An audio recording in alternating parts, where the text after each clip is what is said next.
Hindi crime story. बेरहमी से की दोस्त की हत्या, कट्टे में भरकर जंगल में फेंकी लाश। अपनी आकांक्षाओं को पूरा करने के लिए शशिबाला ने पति इंद्रपाल के पैसे वाले दोस्त टिंकू की तरफ प्यार के कदम बढ़ा तो दिए, लेकिन एक दिन हालात ऐसे हो गए कि दोनों ने इंद्रपाल को ही ठिकाने लगा दिया। शशिबाला अपनी छोटी बहन सुषमा के साथ 20 मार्च 2014 को दोपहर के समय उत्तर पूर्वी दिल्ली के थाना न्यू उस्मानपुर पहुंची। थाना प्रभारी महावीर सिंह से मुलाकात कर उसने बताया कि उसका पति इंद्रपाल 18 मार्च से गायब है। हमने सभी जगह देख लिया, लेकिन उनका कहीं भी पता नहीं चला। वह कहां से लापता हुए है? थाना प्रभारी ने पूछा। मैं उन्हें घर पर ही छोड़कर गई थी। हम यहीं गौतम विहार की गली नंबर 5 में रहते हैं। शशिबाला बोली। जब उन्हें घर पर ही छोड़कर गई थी तो वह गायब कैसे हो गए साहब? न्यू उस्मानपुर के जय प्रकाश नगर में मेरी यह छोटी बहन सुषमा रहती है। होली के अगले दिन मैं बच्चों को लेकर इसके यहां होली मिलने चली गई थी। उस समय वह घर पर बैठे शराब पी रहे थे। जब मैं वापस आई तो वह नहीं मिले। कमरे पर ताला लगा था। मैंने उनका फोन मिलाया जो स्विच ऑफ मिला। तब मैंने सोचा कि अपने यार दोस्तों के साथ कहीं खा पी रहे होंगे, क्योंकि ऐसा वह अक्सर करते रहते थे। लेकिन अब तक उनका कहीं पता नहीं चला, तो मैं थाने आई हूं, शशिबाला ने बताया। शशिबाला से बातचीत करने के बाद थाना प्रभारी ने उसके पति इंद्रपाल की गुमशुदगी थाने में दर्ज कराकर जांच हेड कांस्टेबल श्रीपाल को सौंप दी। हेड कांस्टेबल श्रीपाल ने सबसे पहले दिल्ली के समस्त थानों में इंद्रपाल के हुलिया के साथ उसकी गुमशुदगी की सूचना वायरलेस से प्रसारित करा दी। गौतम विहार का इलाका हेड कांस्टेबल श्रीपाल की बीट में ही आता था, इसलिए उन्होंने इलाके के लोगों से उसके बारे में छानबीन शुरू की। इसमें उन्हें पता चला कि वह यार दोस्तों के साथ शराब पीने का शौकीन था। हेड कांस्टेबल श्रीपाल को यह भी जानकारी मिली कि इंद्रपाल ने 2 कमरे किराए पर ले रखे थे, जिनमें से एक कमरा उसने टिंकू नाम के युवक को दे रखा था। इंद्रपाल उसके साथ भी खाता पीता था। इंद्रपाल के गायब होने के बाद टिंकू भी लापता था। उसके कमरे पर भी ताला लटका मिला। हेड कांस्टेबल श्रीपाल ने जो जांच की थी वह सब थाना प्रभारी को बता दी। एक की जगह 2 लोग गायब थे, इसलिए थाना प्रभारी को यह मामला संदिग्ध लगा। उन्होंने यह जानकारी अपने उच्चाधिकारियों को दे दी। डीसीपी के निर्देश पर एसीपी अमित शर्मा को नेतृत्व में एक पुलिस टीम बनाई गई, जिसमें थाना प्रभारी Mahavir Singh, inspector Jitendra Singh, ASI Pankaj Tomar, head constable Shripal, Pradeep Sharma, constable Anil Kumar, Sonu Rathi, Sachin Khokhar आदि को शामिल किया गया। पुलिस टीम सबसे पहले गौतम विहार में उस कमरे पर गई जहां इंद्रपाल और टिंकू रहते थे।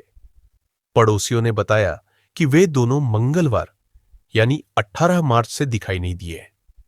इंस्पेक्टर जितेंद्र सिंह ने इंद्रपाल की पत्नी शशिबाला से टिंकू के बारे में पूछा तो उसने बताया कि टिंकू उसे कई दिनों से नहीं दिखा है। शशिबाला से टिंकू का मोबाइल नंबर लेकर जितेंद्र सिंह ने उसे अपने फोन से मिलाया तो उसका फोन नंबर स्विच ऑफ मिला। दोनों के ही फोन स्विच ऑफ मिलने की बात पुलिस के गले नहीं उतर रही थी। इंद्रपाल के लापता होने की जानकारी मिलने पर उसके चाचा दिनेश कुमार और चेचरा भाई संजय कुमार भी थाना न्यू उस्मानपुर पहुंच चुके थे। उन्होंने भी पुलिस पर इंद्रपाल का जल्द से जल्द पता लगाने का दबाव बनाया। पुलिस ने उन्हें किसी तरह समझाया जो 2 लोग गायब थे, पुलिस के पास उनके केवल फोन नंबर थे और वे भी बंद थे। इसके अलावा पुलिस के पास ऐसी कोई चीज नहीं थी जिससे उन दोनों के बारे में कुछ पता चल सके। पूछताछ के लिए सिर्फ इंद्रपाल की पत्नी शशिबाला ही बची थी। इंस्पेक्टर जितेंद्र सिंह ने शशिबाला से मालूमात की तो उसने वही बातें उनके सामने दोहरा दी जो पहले थाना प्रभारी को बताई थी। इंस्पेक्टर जितेंद्र सिंह उससे पूछताछ कर रहे थे तो शशिबाला बोली, साहब, अब मैं अपने गांव जाना चाहती हूं। मैंने पति की गुमशुदगी की जो सूचना दर्ज कराई थी उसे वापस लेना चाहती हूं। मैं पुलिस के किसी लफड़े में नहीं पड़ना चाहती। वह कहीं गए होंगे, अपने आप घर लौट आएंगे। शशिबाला हापुड़ के पटना मुरादपुर गांव की रहने वाली थी। शशिबाला के मुंह से यह बात सुनकर जितेंद्र सिंह चौंके कि पता नहीं यह कैसी औरत है जो पति के गुम हो जाने के बाद भी इस तरह की बातें कर रही है। उसने एक बार भी पुलिस से यह नहीं कहा कि उसके पति का जल्द पता लगाया जाए। पति के गायब होने पर जिस तरह कोई महिला परेशान हो जाती है, ऐसी कोई परेशानी शशिबाला के चेहरे पर नहीं दिख रही थी।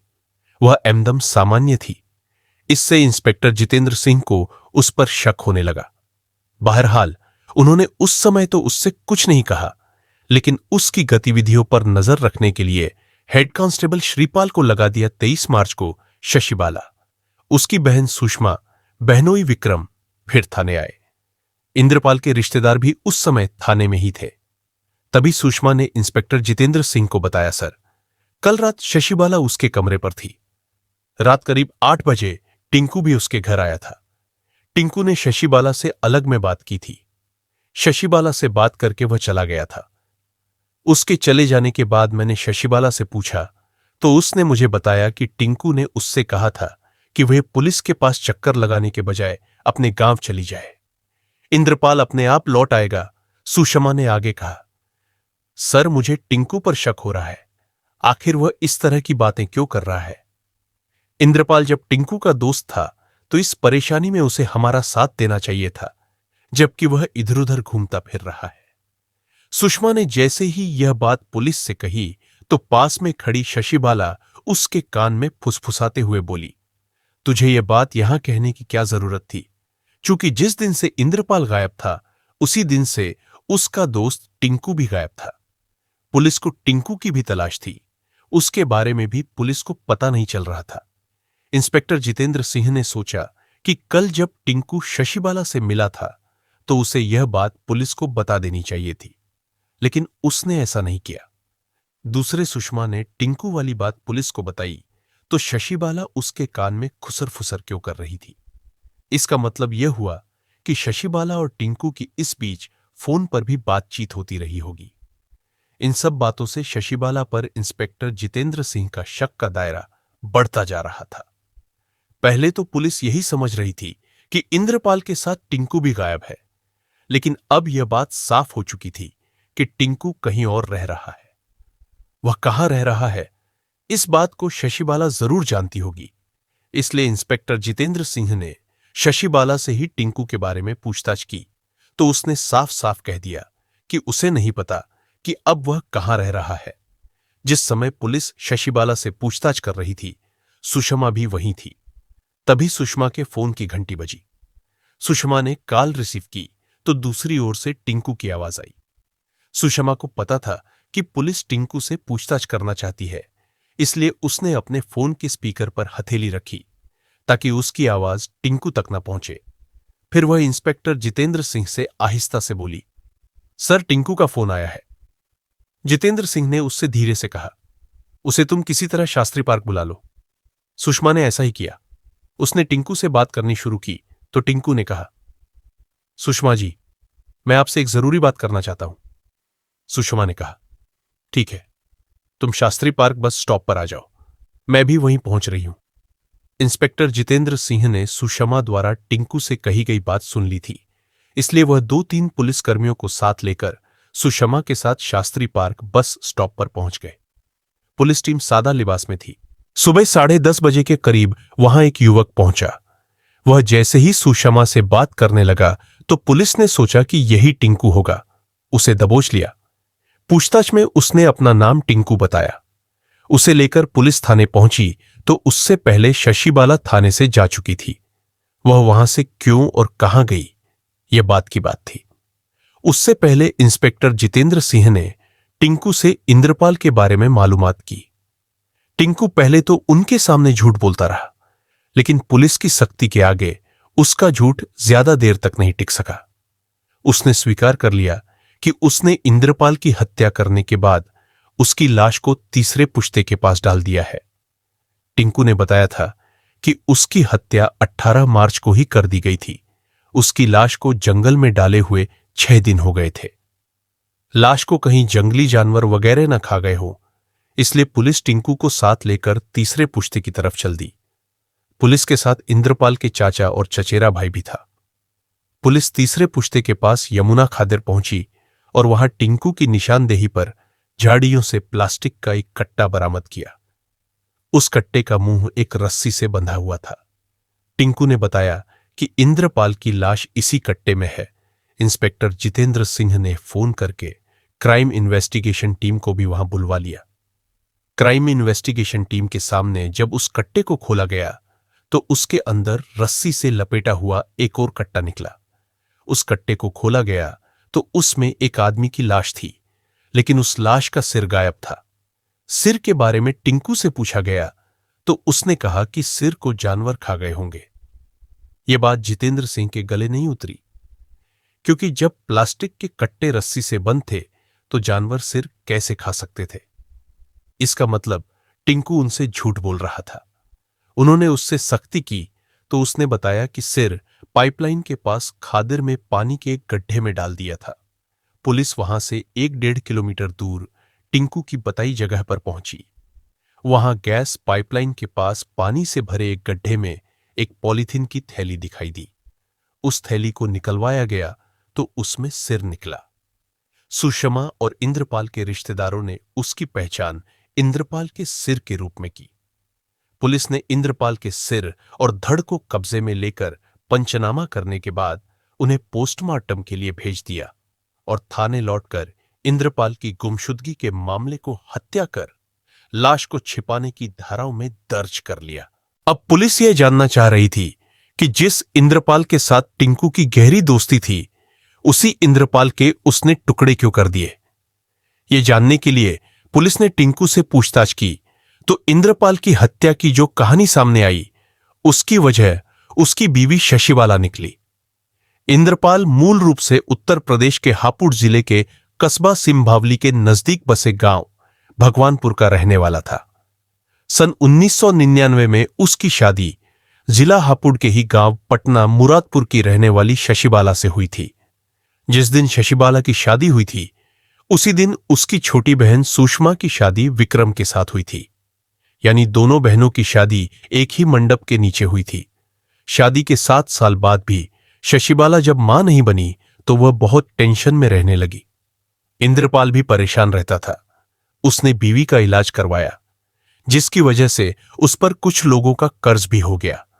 वह गांव में खेती किसानी करता था।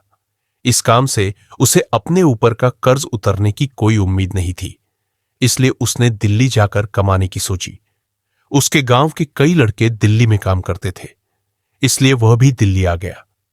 वह मामूली पढ़ा लिखा था, इसलिए उसे उसकी इच्छा के मुताबिक नौकरी नहीं मिली। तब उसने मजबूरी में बेलदारी करनी शुरू कर दी।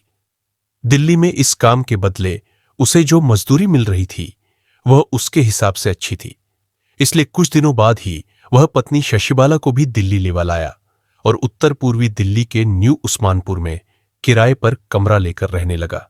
शशिबाला पहली बार दिल्ली आई थी। यहां आकर उसका भी मन लग गया। इसी बीच वह एक बेटी की मां बनी। मां बनने के बाद इंद्रपाल और शशिबाला की खुशी का ठिकाना न रहा। उनके दिन हंसी खुशी से गुजर रहे थे।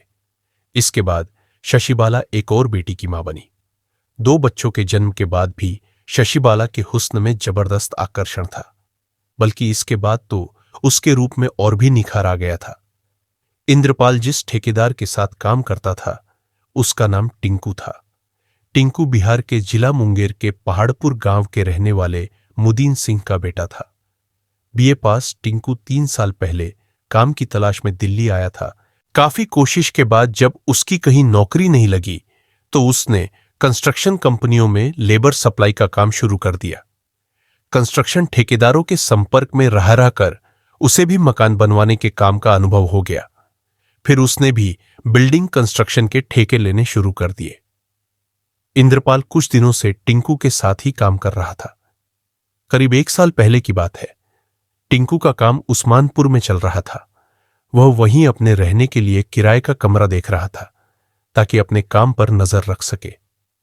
किराए के कमरे के बारे में उसने इंद्रपाल से बात की। इंद्रपाल न्यू उस्मानपुर के गौतम विहार में पवन शर्मा के यहां रहता था। उसने 2 कमरे किराए पर ले रखे थे। उसने टिंकू से कहा, मेरे पास 2 कमरे हैं, चाहो तो तुम उनमें से एक कमरा ले सकते हो। एक में मेरा परिवार रह लेगा टिंकू, जब उसका कमरा देखने गया तो इंद्रपाल ने अपनी बीवी को बताया कि यह हमारे ठेकेदार है और इन्हें हमारा कमरा पसंद आ गया तो यह यही रहेंगे। ठेकेदार के घर आने पर शशिबाला ने उसकी जमकर खातिरदारी की। 29 साल का टिंकू शशिबाला की मेहमान नवाजी से बहुत प्रभावित हुआ। उसे इंद्रपाल का कमरा भी पसंद आ गया तो अगले दिन से वह वहां रहने लगा। टिंकू कमरे पर अकेला रहता था। उसकी आमदनी अच्छी थी, इसलिए वह जी खोलकर पैसे खर्च करता था। चूंकि शशिबाला बराबर वाले कमरे में रहती थी, इसलिए उसकी बेटियों के लिए वह अक्सर खाने पीने की चीजें लाता रहता था, जिसकी वजह से दोनों बच्चियां उससे घुल मिल गई थीं। कभी कभी वह शराब पीता तो इंद्रपाल को भी अपने कमरे पर बुला लेता था। फ्री में शराब मिलने पर इंद्रपाल की भी मौज आ गई थी। इंद्रपाल जो कमाता था उससे उसके घर का गुजारा तो हो जाता था, लेकिन वह बीवी बच्चों की फरमाइशें पूरी नहीं कर पाता था। जबकि टिंकू बहुत ठाट-बाट से रहता था। 32 साल की शशिबाला की भी कुछ ख्वाहिशें थीं। पति की कमाई से उसे ख्वाहिशें पूरी होती नजर नहीं आ रही थी, इसलिए उसने अपने कदम टिंकू की तरफ बढ़ा दिए। टिंकू जवान और अविवाहित था। अनुभवी शशिबाला ने अपने हुस्न के जाल में उसे जल्द ही फांस लिया। उन दोनों के बीच अवैध संबंध बन गए। यह करीब 1 साल पहले की बात है। अपनी उम्र से छोटे टिंकू के साथ संबंध बन जाने के बाद शशिबाला को अपना 40 वर्षीय पतिवासी लगने लगा। अब वह उसमें ज्यादा दिलचस्पी नहीं दिखाती। इंद्रपाल सुबह का घर से निकलने के बाद शाम को ही लौटता था, जबकि टिंकू का जब मन होता घर आ जाता था। मौका मिलने पर वे अपनी हसरतें पूरी कर लेते। इस तरह दोनों का यह खेल चलता रहा। टिंकू अब शशिबाला को आर्थिक सहयोग भी करने लगा था। इसके अलावा वह उसके पसंद के कपड़े आदि भी खरीदवा देता। शशिबाला भी उसकी खूब सेवा करती। पत्नी की बेरुखी को इंद्रपाल समझ नहीं पा रहा था। वह पत्नी से इसकी वजह पूछता तो वह उलटे उस पर झुंझला जाती। तब इंद्रपाल उसकी पिटाई कर देता। अगर उस समय टिंकू घर पर होता तो बीच बचाव कर देता, और नहीं होता तो शशिबाला को वह जमकर धुन डालता था। पति द्वारा आए दिन पिटने से शशिबाला आजिज आ चुकी थी। उसकी समझ में नहीं आ रहा था कि उसे पति की पिटाई से कैसे निजात मिले। टिंकू के सामने उसकी प्रेमिका की पिटाई हो, यह बात उसे अच्छी नहीं लगती थी। शशिबाला चाहती थी कि वह हमेशा टिंकू के साथ ही पत्नी की तरह रहे, लेकिन इंद्रपाल के होते हुए ऐसा मुमकिन नहीं था। इस बारे में उसने टिंकू से भी बात की तो टिंकू ने उसे भरोसा दिलाया कि समय आने दो, सब कुछ ठीक हो जाएगा। शशिबाला जानती थी कि टिंकू जो कहता है उस काम को पूरा जरूर कर देता है, इसलिए उसे विश्वास था कि वह पति से छुटकारा दिलाने का कोई न कोई रास्ता जरूर निकाल लेगा। होली के मौके पर टिंकू ने इंद्रपाल के बीवी बच्चों पर खूब खर्च किया। खाने पीने के सामान के अलावा उसने बच्चों को भी रंग और उनकी पसंद की पिचकारियां दिलवाई। बड़ी हंसी खुशी से त्योहार मनाया। इंद्रपाल को भी जमकर शराब पिलाई। 18 मार्च 2014 को इंद्रपाल का नशा उतरा तो किसी बात को लेकर उसकी पत्नी से कहासुनी हो गई। उस समय दोनों बेटियां छत पर खेल रही थी। दोनों के बीच झगड़ा बढ़ा तो इंद्रपाल ने उसकी पिटाई करनी शुरू कर दी। इत्तेफाक से टिंकू उस समय कमरे पर ही था। शोर शराबा सुनकर टिंकू वहां पहुंच गया। उसने जब इंद्रपाल को रोकना चाहा तो इंद्रपाल ने उल्टे उसे ही झटक दिया। इस पर टिंकू को भी गुस्सा आ गया। उसने इंद्रपाल को जोर से धक्का दिया तो इंद्रपाल का सिर दीवार से टकरा गया। दीवार से सिर टकराने पर इंद्रपाल बेहोश होकर नीचे गिर गया। यह देखकर टिंकू और शशिबाला घबरा गए। उन दोनों ने सोचा कि इंद्रपाल शायद मर चुका है। शशिबाला ने टिंकू से कहा, अब सब कुछ तुम्हें ही संभालना है। मैं अभी अपनी बहन सुषमा के घर जा रही हूं। जब काम हो जाए तो फोन कर देना। इंद्रपाल को ठिकाने लगाने का टिंकू के पास इससे अच्छा मौका नहीं था। उसने उसी समय दोनों हाथों से उसका गला घोंट दिया। इसके बाद इंद्रपाल का शरीर ठंडा पड़ता गया। इंद्रपाल की हत्या के बाद उसके सामने इस बात की समस्या यह थी कि लाश को ठिकाने कहां लगाए। तब तक शशिबाला दोनों बेटियों को लेकर वहां से 200 मीटर दूर जयप्रकाश नगर में रहने वाली सुषमा के यहां चली गई थी। कुछ देर सोचने के बाद टिंकू ने नांगलोई के चंदन विहार में रहने वाले अपने दोस्त संदीप को फोन करके कहा, यार संदीप, इस समय मैं एक बड़ी मुसीबत में फंस गया हूं। तू इसी समय मेरे कमरे पर आ जा। 23 वर्षीय संदीप भी मूल रूप से टिंकू के ही गांव का रहने वाला था। वह 3 साल पहले ही दिल्ली आया था। फिलहाल वह टिंकू के साथ ही राजमिस्त्री का काम कर रहा था। दोस्त टिंकू की परेशानी की बात सुनकर संदीप तुरंत अपने कमरे से निकल गया और रात करीब 8 बजे टिंकू के कमरे पर पहुंच गया। उस समय तक टिंकू लाश को ठिकाने लगाने के लिए बाजार से गंडासा और प्लास्टिक के कुछ खाली कट्टे, रस्सी खरीद लाया था। संदीप कमरे पर पहुंचा तो टिंकू ने कहा, यार, ये अपनी पत्नी से झगड़ रहा था। मैंने बीच बचाव किया तो इसका सिर दीवार से लग गया और इसका काम तमाम हो गया। अब ये मुसीबत गले पड़ी है तो इसे ठिकाने लगाना भी जरूरी है। इसी के लिए मैंने तुझे बुलाया है ऐसी मुसीबत से बाहर निकालने में। संदीप ने उसका साथ देने की हामी भर दी। टिंकू ने इंद्रपाल की लाश ठिकाने लगाने की योजना पहले ही बना रखी थी। उसी योजना के अनुसार उसने सबसे पहले गंडासे से इंद्रपाल की गर्दन काटकर धड़ से अलग की। सिर को उसने एक बड़ी सी पॉलीथीन थैली में रख लिया। धड़ को प्लास्टिक के कट्टे में भरकर कट्टे को रस्सी से अच्छी तरह लपेट दिया। फिर उस कट्टे को दूसरे कट्टे में रखा और उसे अच्छी तरह बांध दिया। लाश की अच्छी तरह पैकिंग करने के बाद अब वह रास्तों के सुनसान होने का इंतजार करने लगा। आधी रात के बाद धड़ वाले कट्टे को टिंकू ने अपने कंधे पर रखा और सिर वाली थैली संदीप ने ले ली। दोनों 3.5 पुश्ता से होते हुए मेन रोड पर पहुंचे। फिर वहां से वे खादिर की तरफ उतरकर गैस पाइपलाइन से थोड़ा आगे चलकर पानी के गड्ढे में सिर वाली थैली डाल दी। धड़ वाला कट्टा उन्होंने तीसरे पुश्ते के पास डाल दिया। लाश को ठिकाने लगाने के बाद संदीप रात में ही नांगलोई लौट गया और टिंकू अपने कमरे पर लौट आया। कमरे में खून फैला हुआ था। टिंकू ने रात में ही खून को साफ किया। उसके कपड़ों पर खून के जो छींटे आ गए थे उन्हें भी उसने साफ किए। सुबह होने पर करावल नगर चला गया। करावल नगर में जिस जगह उसका काम चल रहा था वहीं पर उसने अपना सामान वगैरह रख दिया और वहीं रहने लगा। उधर शशिबाला छोटी बहन सुषमा के कमरे पर गई तो उसने शशिबाला से पूछा कि जीजू कहाँ है, वह क्यों नहीं आए। तब शशिबाला ने उससे यह कह दिया कि वह घर पर बैठकर ही खा पी रहे हैं। शशिबाला की बुआ विनोद नगर में रहती थी। उनसे मिले हुए उसे काफी दिन हो गए थे। वह सुषमा के साथ उनसे मिलने के लिए चली गई। वहां से वह उसी इलाके में रहने वाली चचेरी बहन संगीता के यहां भी गई। अगले दिन बुआ के घर से लौटते समय सुषमा ने कहा, दीदी, जीजू से नहीं मिली हूं। चलो पहले तुम्हारे कमरे पर चलते हैं। जीजू से मिलकर फिर तुम मेरे साथ ही मेरे कमरे पर चलना। उनसे क्या मिलेगी? शराब पीकर कहीं घूम फिर रहे होंगे। फिर भी जब तेरा मन उनसे मिलने को हो रहा है तो तू चल। कहते हुए शशिबाला अपने कमरे पर गई तो वहां ताला लगा था। ताला देखते ही वह सुषमा से बोली, मैं कह रही थी ना कि वह कहीं घूम फिर रहे होंगे। तू ही देख, कमरे को बंद करके पता नहीं कहां चले गए। मुझे लगता है शराब पीकर कहीं पड़े होंगे। सुषमा को क्या पता था कि जिस जीजा से वह मिलने की इच्छा जता रही है उसका काम तमाम हो चुका है और बहन उसे बेवकूफ बना रही है। खैर, बहन के कमरे का ताला बंद होने पर सुषमा बहन और उसके बच्चों को अपने कमरे पर ले आई। शशिबाला उस दिन सुषमा के यहां रही। अगले दिन भी इंद्रपाल का पता नहीं चला तो सुषमा ने उसकी सूचना थाने में दर्ज कराने को कहा। बहन के दबाव डालने पर शशिबाला ने 20 मार्च 2014 को पति की गुमशुदगी थाने में दर्ज करा दी। इसके बाद पुलिस मामले की छानबीन में लग गई।